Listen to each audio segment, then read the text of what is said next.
Hello friend, स्वागत है आपका अपने चैनल आज क्लास में। आज की इस वीडियो में भौतिकी के काफी महत्वपूर्ण पाठ ऊर्जा के स्रोत के काफी महत्वपूर्ण 30 ऑब्जेक्टिव प्रश्न हम आपको बताएंगे। और ये जो 30 ऑब्जेक्टिव प्रश्न है ये आपके बोर्ड परीक्षा के लिए काफी महत्वपूर्ण है। तो एक भी प्रश्न प्लीज आप लोग स्किप मत कीजिएगा, वीडियो को प्लीज आप लोग शुरू से लेके अंत तक देखिएगा। और इस 30 ऑब्जेक्टिव प्रश्न में से जो भी प्रश्न आपको याद ना हो तो प्लीज आप लोग उसे नोटबुक पे लिख के जरूर याद कर लीजिएगा। चैनल को अभी तक आप सब्सक्राइब नहीं किए तो चैनल को सब्सक्राइब कर लीजिएगा। और सब्सक्राइब करने के बाद एक बेल आइकन आता है तो बेल आइकन को भी दबा के ऑल पे कर लीजिएगा, ताकि जब भी लाइव क्लास हो तो आपके पास नोटिफिकेशन पहुंचता रहे। और जितना भी हम आपको ऑब्जेक्टिव प्रश्न बताएंगे वो एनसीईआरटी पैटर्न के आधार पर ही बताएंगे। तो वीडियो को प्लीज आप लोग शुरू से लेके अंत तक जरूर देखिएगा। आइए शुरू करते हैं पहले नंबर प्रश्न से। पहला नंबर प्रश्न है कि पृथ्वी पर ऊर्जा का विशाल स्रोत क्या है। काफी महत्वपूर्ण प्रश्न है। यहां पे आपको बताना है कि पृथ्वी पर ऊर्जा का विशाल स्रोत क्या है। ए ऑप्शन है सूर्य, बी ऑप्शन है लकड़ी, सी ऑप्शन है कोयला, डी ऑप्शन है चंद्रमा। तो यहां पे आपको बताना है कि पृथ्वी पर ऊर्जा का विशाल स्रोत क्या है। तो पृथ्वी पर ऊर्जा का विशाल स्रोत सूर्य है, इसे आपको याद रखना है। यानी यहां पे ए ऑप्शन बिल्कुल ही सही हो जाएगा। आइए देखते हैं अगला प्रश्न। दो नंबर प्रश्न है कि एलपीजी गैस का मुख्य अवयव क्या होता है। यह भी काफी महत्वपूर्ण प्रश्न है। जो एलपीजी गैस होता है जो हमारे घरों के सिलेंडरों में भरा होता है, उस एलपीजी गैस का मुख्य अवयव क्या होता है ये आपको बताना है। ए ऑप्शन है ब्यूटेन, बी ऑप्शन है प्रोपेन, सी ऑप्शन है मेथेन, डी ऑप्शन है कार्बन डाइऑक्साइड। तो यहां पे आपको बताना है कि एलपीजी गैस का मुख्य अवयव क्या होता है। तो एलपीजी गैस का मुख्य अवयव ब्यूटेन होता है, इसे आपको याद रखना है। यानी यहां पे ए ऑप्शन बिल्कुल ही सही हो जाएगा। और एलपीजी का पूरा नाम क्या होता है तो लिक्विडिफाइड पेट्रोलियम गैस होता है, इसे आपको याद रखना है। आइए देखते हैं अगला प्रश्न।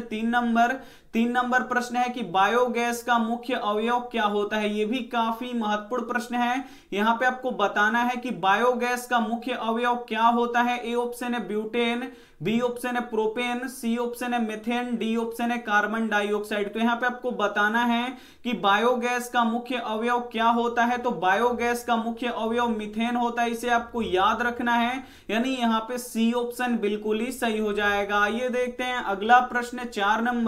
4 नंबर प्रश्न है कि सीएनजी गैस का मुख्य अवयव क्या होता है। यह भी काफी महत्वपूर्ण प्रश्न है। यहां पे आपको बताना है कि सीएनजी गैस का मुख्य अवयव क्या होता है। ए ऑप्शन है ब्यूटेन, बी ऑप्शन है प्रोपेन, सी ऑप्शन है मेथेन, डी ऑप्शन है कार्बन डाइऑक्साइड। तो यहां पे सीएनजी का पूरा नाम क्या होता है तो कंप्रेस्ड नेचुरल गैस होता है। और इसका उपयोग हम कहां पे करते हैं तो वाहनों के ईंधन के रूप में करते हैं सीएनजी गैस का उपयोग। और जो सीएनजी गैस होता है इसका मुख्य अवयव क्या होता है ये आपको बताना है। तो सीएनजी गैस का मुख्य अवयव भी मीथेन होता है, इसे आपको याद रखना है। यानी यहां पे सी ऑप्शन बिल्कुल ही सही हो जाएगा। जो एलपीजी होता है, एलपीजी का मुख्य अवयव क्या होता है ब्यूटेन होता है, इसे आपको याद रखना है। जो गोबर गैस होता है, जो बायोगैस होता है, उसका भी मुख्य अवयव क्या होता है मीथेन होता है। और जो सीएनजी गैस होता है इसका भी मुख्य अवयव मीथेन होता है। तो इन तीनों प्रश्नों को आपको याद रखना है। काफी महत्वपूर्ण प्रश्न है और ये प्रश्न बोर्ड परीक्षा में बार बार पूछे जाते हैं, तो इसे आपको याद रखना है। आइए देखते हैं अगला प्रश्न। 5 नंबर प्रश्न है कि किस गैस का उपयोग खाना बनाने में नहीं किया जाता है। यहां पे आपको बताना है कि वो कौन सा गैस है जिसका उपयोग हम खाना बनाने में नहीं करते हैं। ए ऑप्शन है एलपीजी, बी ऑप्शन है गोबर गैस, सी ऑप्शन है सीएनजी, डी ऑप्शन है इनमें से कोई नहीं। काफी महत्वपूर्ण प्रश्न है और यह भी प्रश्न बोर्ड परीक्षा में पूछा गया है कि किस गैस का उपयोग खाना बनाने में नहीं किया जाता है। तो एलपीजी का उपयोग खाना बनाने में किया जाता है, क्योंकि जो हमारे घरों में जो सिलेंडर होता है उसमें यही एलपीजी गैस भरा होता है। और गोबर गैस से भी खाना पकता है, लेकिन सीएनजी से खाना नहीं पकता है। जो कंप्रेस्ड नेचुरल गैस होता है इससे हम खाना नहीं बना सकते, इसका उपयोग वाहनों के ईंधन के रूप में करते हैं। तो इसे आपको याद रखना है। आइए देखते हैं अगला प्रश्न। 6 नंबर प्रश्न है कि किस गैस का उपयोग वाहनों के ईंधन के रूप में किया जाता है। काफी महत्वपूर्ण प्रश्न है और यह भी प्रश्न बोर्ड परीक्षा में पूछा गया है कि किस गैस का उपयोग वाहनों के ईंधन के रूप में किया जाता है। और अभी हम इस प्रश्न का आंसर आपको बता चुके हैं, तो वो है सीएनजी यानी कंप्रेस्ड नेचुरल गैस। इसका उपयोग हम वाहनों के ईंधन के रूप में करते हैं। यानी यहां पे सी ऑप्शन बिल्कुल ही सही हो जाएगा। आइए देखते हैं अगला प्रश्न। 7 नंबर प्रश्न काफी महत्वपूर्ण महत्वपूर्ण है कि प्राकृतिक गैस एक गंधहीन गैस है, इसमें गंध के लिए कौन सा अवयव मिलाया जाता है। काफी महत्वपूर्ण प्रश्न है। जो प्राकृतिक गैस होता है ये एक गंधहीन गैस होता है, इसमें किसी भी प्रकार का गंध नहीं होता है, तो इसमें गंध के लिए क्या मिलाया जाता है ये आपको बताना है। ए ऑप्शन है मीथेन, बी ऑप्शन है मिथाइल मार्केप्टोन, सी ऑप्शन है इथाइल, डी ऑप्शन है इनमें से कोई नहीं। तो यहां पे आपको बताना है कि प्राकृतिक गैस एक गंधहीन गैस है, इसमें गंध के लिए कौन सा अवयव मिलाया जाता है, तो मिथाइल मार्केप्टोन मिलाया जाता है, इसे आपको याद रखना है। यानी यहां पे बी ऑप्शन बिल्कुल ही सही हो जाएगा। आइए देखते हैं अगला प्रश्न 8 नंबर। 8 नंबर प्रश्न है कि पवनों का देश किसे कहते हैं। काफी महत्वपूर्ण प्रश्न है 8 नंबर। यहां पे आपको बताना है कि पवनों का देश किसे कहते हैं। ए ऑप्शन है भारत को, बी ऑप्शन है अमेरिका को, सी ऑप्शन है डेनमार्क को, डी ऑप्शन है पाकिस्तान को। और यह भी प्रश्न बोर्ड परीक्षा में बहुत बार पूछा गया है। यहां पे आपको बताना है कि पवनों का देश किसे कहते हैं, तो पवनों का देश डेनमार्क को कहा जाता है, इसे आपको याद रखना है। यानी यहां पे सी ऑप्शन बिल्कुल ही सही हो जाएगा। पवनों का देश डेनमार्क को क्यों कहा जाता है, क्योंकि डेनमार्क में पवन चक्कियां सबसे अधिक है, इसीलिए पवनों का देश डेनमार्क को कहा जाता है। आइए देखते हैं अगला प्रश्न 9 नंबर। 9 नंबर भी प्रश्न काफी महत्वपूर्ण है कि पवन चक्की को चलने के लिए हवा का चाल कितना होना चाहिए। काफी महत्वपूर्ण प्रश्न है। यहां पे आपको बताना है कि पवन चक्की को चलने के लिए हवा का चाल कम से कम कितना होना चाहिए, ये आपको बताना है। ए ऑप्शन है 15 किलोमीटर प्रति घंटा, बी ऑप्शन है 20 किलोमीटर प्रति घंटा, सी ऑप्शन है 100 किलोमीटर प्रति घंटा, डी ऑप्शन है 150 किलोमीटर प्रति घंटा। तो यहां पे आपको बताना है कि पवन चक्की को चलने के लिए हवा का चाल कम से कम कितना होना चाहिए, तो कम से कम 15 किलोमीटर प्रति घंटा की स्पीड से वहां पे हवा चलनी चाहिए, तभी वो पवन चक्की चलेगा, नहीं तो नहीं चलेगा। तो पवन चक्की को चलने के लिए कम से कम हवा का चाल कितना होना चाहिए, तो 15 किलोमीटर प्रति घंटा की स्पीड से वहां पे हवा चलना चाहिए। आइए देखते हैं अगला प्रश्न 10 नंबर। 10 नंबर प्रश्न है कि सोलर कुकर का उपयोग हम किस दिन नहीं कर सकते हैं। काफी महत्वपूर्ण प्रश्न है। यहां पे आपको बताना है कि सोलर कुकर का उपयोग हम किस दिन नहीं कर सकते हैं। ए ऑप्शन है धूप वाले दिनों में, बी ऑप्शन है बादलों वाले दिनों में, सी ऑप्शन है दोनों में, डी ऑप्शन है इनमें से कोई नहीं। तो यहां पे आपको बताना है कि सोलर कुकर का उपयोग हम किस दिन नहीं कर सकते हैं, तो सोलर कुकर का उपयोग हम बादलों वाले दिनों में नहीं कर सकते, इसे आपको याद रखना है। यानी यहां पे बी ऑप्शन बिल्कुल ही सही हो जाएगा। काफी महत्वपूर्ण प्रश्न है, तो एक भी प्रश्न प्लीज आप लोग स्किप मत कीजिएगा, वीडियो को प्लीज आप लोग शुरू से लेकर अंत तक देखिएगा, और इसमें से जो भी प्रश्न आपको याद ना हो तो प्लीज आप लोग उसे नोटबुक पे लिख के जरूर याद कर लीजिएगा। आइए देखते हैं अगला प्रश्न 11 नंबर। 11 नंबर प्रश्न है कि करोड़ों वर्षों तक पृथ्वी के सतह के अंदर दबे पौधे और पशुओं के अवशेषों से जो ईंधन बनता है उसे क्या कहते हैं। यह भी काफी महत्वपूर्ण प्रश्न है। यहां पे आपको बताना है कि करोड़ों वर्षों तक पृथ्वी के सतह के अंदर दबे पौधे और पशुओं के अवशेष से जो ईंधन बनता है उसे क्या कहते हैं। ए ऑप्शन है जीवाश्म ईंधन कहते हैं, बी ऑप्शन है अच्छा ईंधन कहते हैं, सी ऑप्शन है खराब ईंधन कहते हैं, डी ऑप्शन है इनमें से कोई नहीं। तो यहां पे आपको बताना है कि करोड़ों वर्षों तक पृथ्वी के सतह के अंदर दबे पौधों और पशुओं के अवशेष से जो ईंधन बनता है उसे क्या कहते हैं, तो उसे जीवाश्म ईंधन कहते हैं, इसे आपको याद रखना है। यानी यहां पे ए ऑप्शन बिल्कुल ही सही हो जाएगा। आइए देखते हैं अगला प्रश्न 12 नंबर। 12 नंबर प्रश्न है कि निम्न में से कौन एक जीवाश्म ईंधन नहीं है। इसमें से आपको बताना है कि कौन एक जीवाश्म ईंधन नहीं है। ए ऑप्शन है कोयला, बी ऑप्शन है पेट्रोलियम, सी ऑप्शन है प्राकृतिक गैस, डी ऑप्शन है सोलर। तो यहां पे आपको बताना है कि निम्न में से कौन एक जीवाश्म ईंधन नहीं है, तो कोयला एक जीवाश्म ईंधन है, इसे आपको याद रखना है। पेट्रोलियम भी एक जीवाश्म ईंधन है, इसे आपको याद रखना है। प्राकृतिक गैस भी एक जीवाश्म ईंधन है, इसे आपको याद रखना है। लेकिन जो सोलर होता है ये एक जीवाश्म ईंधन नहीं होता है, इसे भी आपको याद रखना है। यानी यहां पे डी ऑप्शन बिल्कुल ही सही हो जाएगा। आइए देखते हैं अगला प्रश्न 13 नंबर।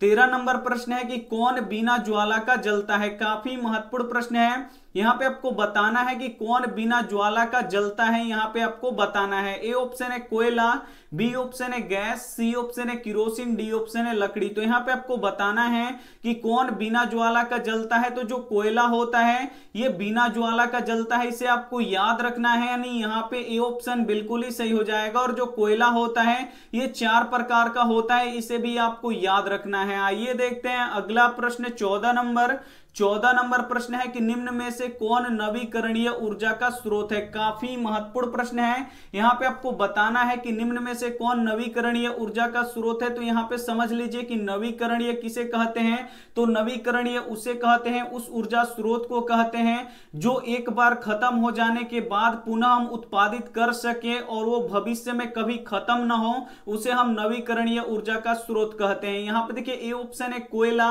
बी ऑप्शन है पेट्रोलियम, सी ऑप्शन है प्राकृतिक गैस, डी ऑप्शन है पवनचक्की। तो यहां पे देखिए कोयला कहां से निकलता है, जमीन से निकलता है, और एक बार ये खत्म हो जाएगा तो ये पुनः नहीं बनेगा, तो ये अनवीकरणीय हो जाएगा। पेट्रोलियम यहां पे देख लीजिए ये भी जमीन के अंदर से निकलता है, तो ये भी एक दिन खत्म हो जाएगा और इसे हम बना नहीं सकते हैं, तो ये भी अनवीकरणीय होगा।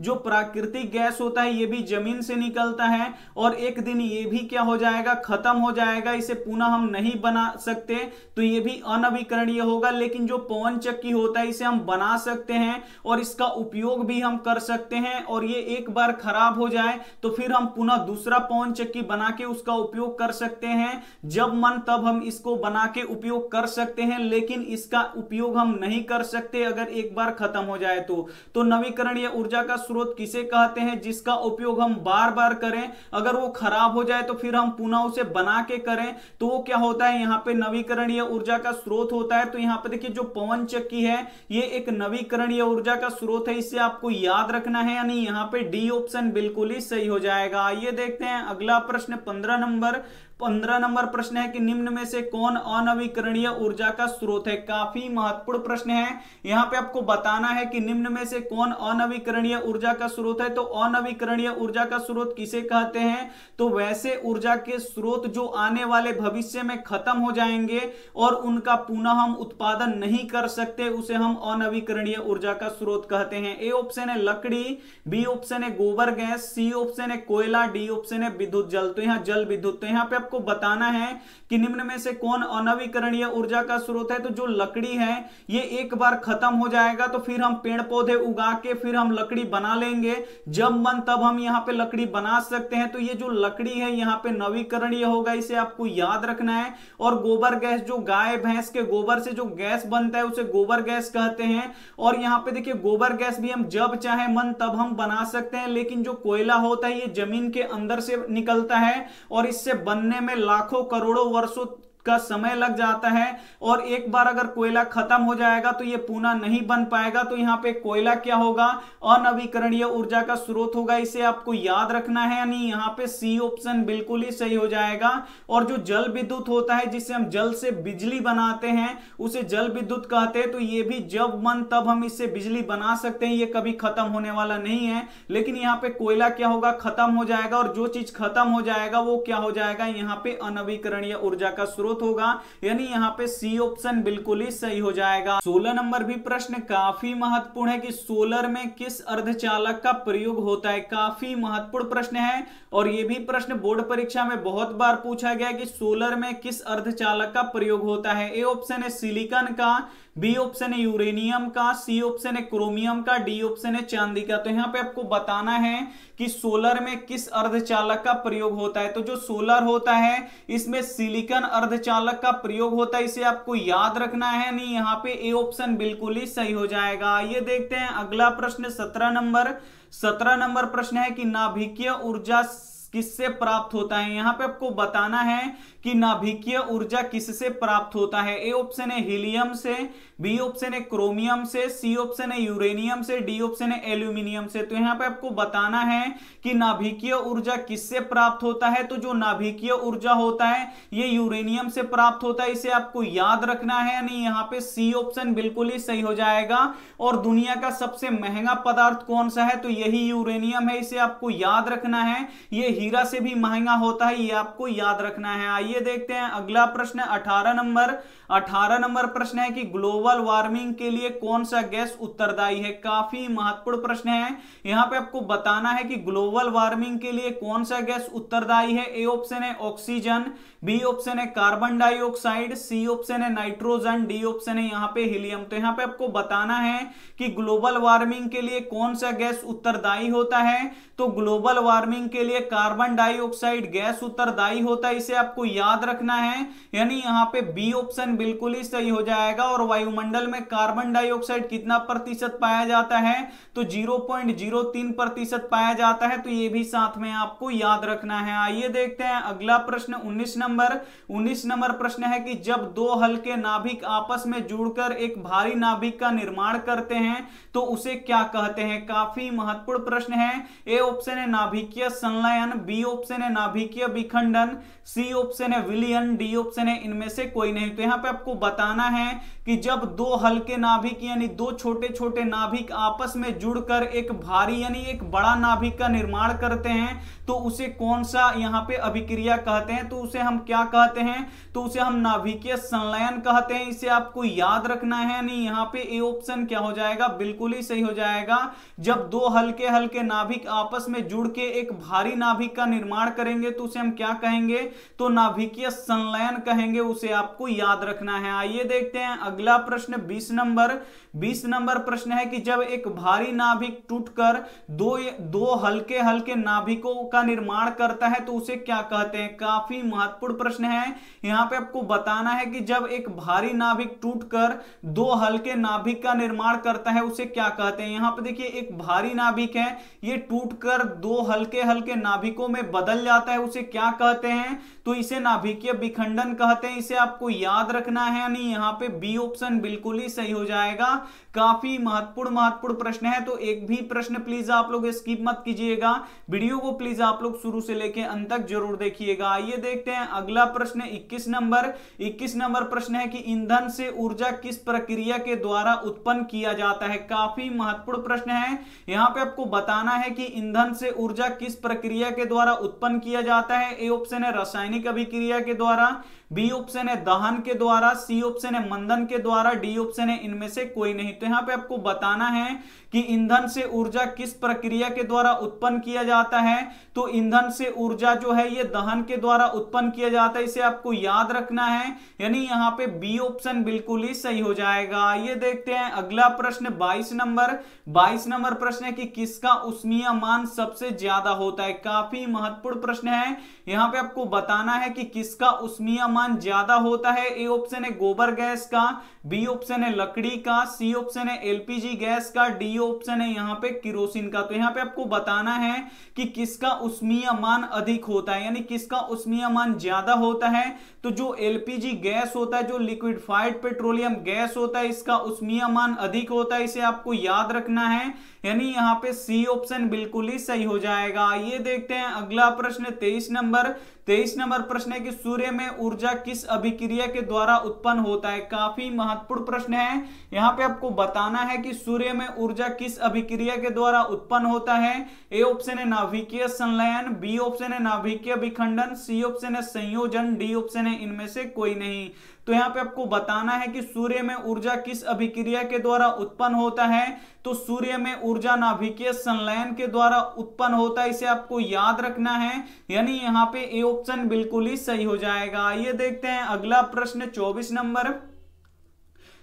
नंबर प्रश्न है निम्न में से कौन एक उत्तम ईंधन है। काफी महत्वपूर्ण प्रश्न है। यहां पे आपको बताना है कि निम्न में से कौन एक उत्तम ईंधन है। ए ऑप्शन है कोयला, बी ऑप्शन है लकड़ी, सी ऑप्शन है पेट्रोलियम, डी ऑप्शन है एलपीजी। तो यहां पे आपको बताना है कि निम्न में से कौन एक उत्तम ईंधन है। तो इसमें से एक उत्तम ईंधन कौन सा है, तो जो एलपीजी गैस होता है, जो हमारे घरों के सिलेंडरों में होता है, ये गैस एलपीजी, और ये एक उत्तम ईंधन है, इसे आपको याद रखना है। यानी यहाँ पे डी ऑप्शन बिल्कुल ही सही हो जाएगा। और जो एलपीजी गैस होता है इसका उष्मीय मान भी अधिक होता है, तो ये आपको याद रखना है। आइए देखते हैं अगला प्रश्न 25 25 नंबर प्रश्न है कि टिहरी बांध किस नदी पर बनाया गया है। काफी महत्वपूर्ण प्रश्न है। यहां पे आपको बताना है कि टिहरी बांध किस नदी पर बनाया गया है। ए ऑप्शन है भागीरथी नदी पर, बी ऑप्शन है यमुना नदी पर, सी ऑप्शन है गंगा नदी पर, डी ऑप्शन है गोदावरी नदी पर। तो यहां पे आपको बताना है कि टिहरी बांध किस नदी पर बनाया गया है। तो जो टिहरी बांध है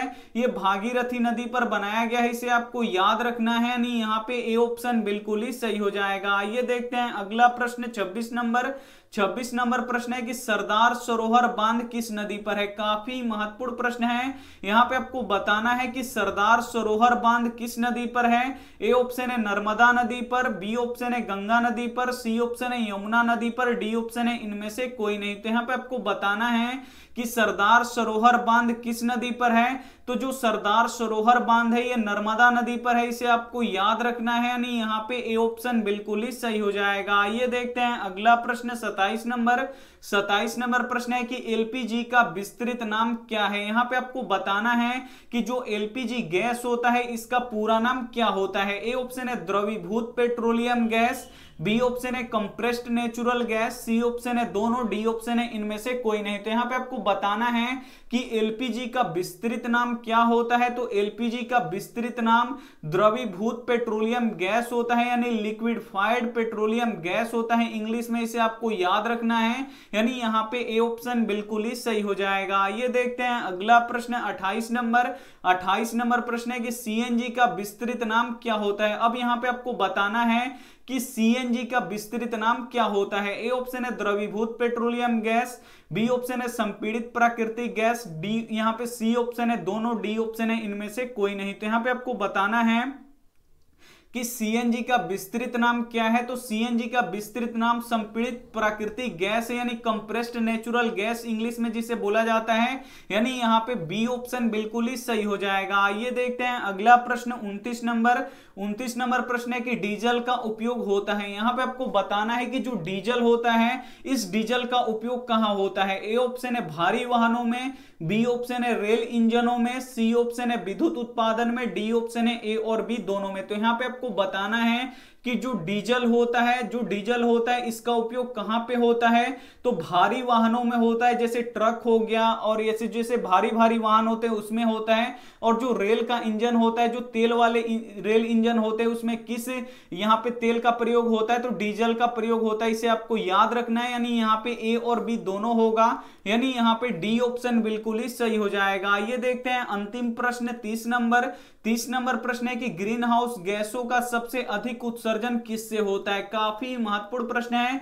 यहां पे आपको बताना है कि ग्रीन हाउस गैसों का उपयोग सबसे अधिक, यहां पे देखिए 30 नंबर प्रश्न है कि ग्रीन हाउस गैसों का सबसे अधिक उत्सर्जन किससे होता है, यानी किससे सबसे अधिक ग्रीन हाउस गैस निकलते हैं। ए ऑप्शन है जीवाश्म ईंधन से, बी ऑप्शन है बायोगैस से, सी ऑप्शन है सीएनजी से, डी ऑप्शन है इनमें से कोई नहीं। तो जीवाश्म ईंधन से जो ग्रीन हाउस होते हैं, जो ग्रीन हाउस गैस होते हैं, इससे सबसे अधिक होता है निकलता है। यानी यहां पे ए ऑप्शन बिल्कुल ही सही हो जाएगा। और जीवाश्म ईंधन क्या होते हैं, तो कोयला होता है, पेट्रोलियम होता है और प्राकृतिक गैस होता है, इसे आपको याद रखना है। यहां पे हम आपको 30 ऑब्जेक्टिव प्रश्न बताए हैं जो आपकी बोर्ड परीक्षा के लिए काफी महत्वपूर्ण है। तो इसमें से जो भी प्रश्न आपको याद ना हो तो प्लीज आप लोग उसे नोटबुक पे लिख के जरूर याद कीजिएगा। और यहां पे आपके लिए एक होमवर्क प्रश्न है कि इनमें से अचुंबकीय पदार्थ कौन है। इसमें से आपको बताना है कि अचुंबकीय पदार्थ क्या है और इसका जवाब आपको कमेंट बॉक्स में देना है। ए ऑप्शन है निकेल, बी ऑप्शन है कोबाल्ट, सी ऑप्शन है लोहा, डी ऑप्शन है पीतल। तो जो भी ऑप्शन आपको सही लगे वो आप हमें कमेंट जरूर कीजिएगा। वीडियो को लाइक नहीं किए तो प्लीज आप लोग वीडियो को लाइक कीजिएगा, अपने दोस्तों के पास इस वीडियो को जरूर शेयर कीजिएगा। चैनल को सब्सक्राइब नहीं किए तो चैनल को सब्सक्राइब करके साथ में बेल आइकन को ऑल पे दबा लीजिएगा, ताकि जब भी लाइव क्लास हो तो आपके पास नोटिफिकेशन पहुंचता रहे। Thank you for watching. मिलते हैं अगले वीडियो में, तब तक अपना ध्यान रखिए, मन लगा के पढ़ाई कीजिए। Take care and bye.